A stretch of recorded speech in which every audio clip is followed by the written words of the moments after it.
Hello, dear. This is day 24. I'm back, standing on my tractor, feeling the breeze, cold breeze blowing, giving intense pleasure.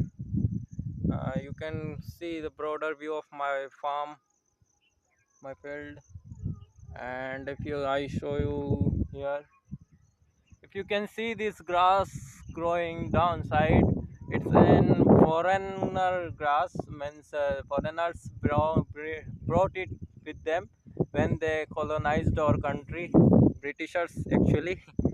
So it's like them.